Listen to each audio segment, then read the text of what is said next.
1987వ సంవత్సరంలో టాలీవుడ్ బాక్సాఫీస్ వద్ద ఒక సంచలనం నమోదైంది. హిందీలో అమితాబ్ బచ్చన్ నటించిన బ్లాక్ బస్టర్ హిట్ నసీబ్ను తెలుగులో వెంకటేష్, అర్జున్, రాజేంద్ర ప్రసాద్ ప్రధాన పాత్రధారులుగా త్రిమూర్తులు పేరుతో రీమేక్ చేశారు.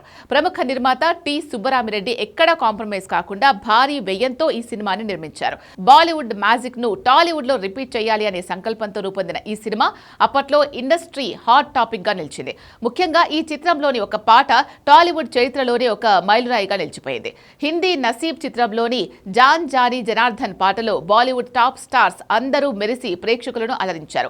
సరిగ్గా ఇదే తరహాలో తెలుగు ప్రేక్షకులకు కూడా కనువిందు చేయాలని సుబ్బరామిరెడ్డి ప్లాన్ చేశారు. టాలీవుడ్ లెజెండ్స్ అయిన ఎన్టీఆర్, ఏఎన్ఆర్లను ఒకే ఫ్రేమ్ లో చూపించాలని ఆయన గట్టిగా ప్రయత్నించారు. అయితే ఆ సమయంలో ఎన్టీఆర్ ముఖ్యమంత్రిగా బిజీగా ఉండడం, అక్కినేని నాగేశ్వరరావు వ్యక్తిగత కారణాల వల్ల అందుబాటులో లేకపోవడంతో ఆ కాంబినేషన్ కుదరలేదు. దీంతో నిర్మాత ఒక వినూత్న ఆలోచన చేశారు. లెజెండ్స్ కుదరకపోయినా వాళ్ళ వారసులను రంగంలోకి దించి మెగా ప్లాన్ అమలు చేశారు. అలా ఒకే మాట ఒకే బాట అనే పాటలో మెగాస్టార్ చిరంజీవి, నందమూరి బాలకృష్ణ, అక్కినేని నాగార్జున, దగ్గుబాటి వెంకటేష్ ఒకేసారి తెరపై కనిపించి ప్రేక్షకులకు షాక్ ఇచ్చారు.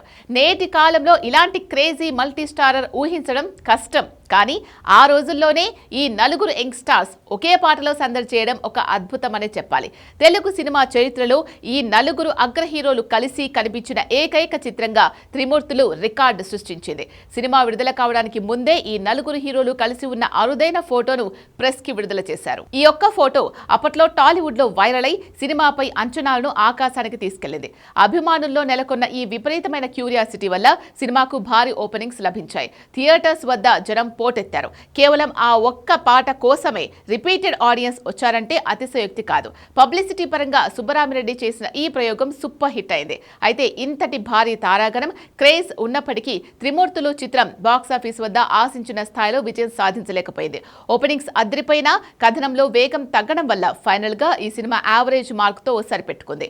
అయినప్పటికీ చిరంజీవి, బాలకృష్ణ, నాగార్జున, వెంకటేష్లను ఒకే వేదికపై చూడాలి అనే సగటు సినిమా ప్రేమికుడి కలను నిజం చేసిన చిత్రంగా త్రిమూర్తులు ఎప్పటికీ గుర్తుండిపోతుంది. ఆ ఫోటో ఇప్పటికీ సోషల్ మీడియాలో వైరల్ అవుతూనే ఉండడం ఈ సినిమా ప్రత్యేకతకు నిదర్శనం.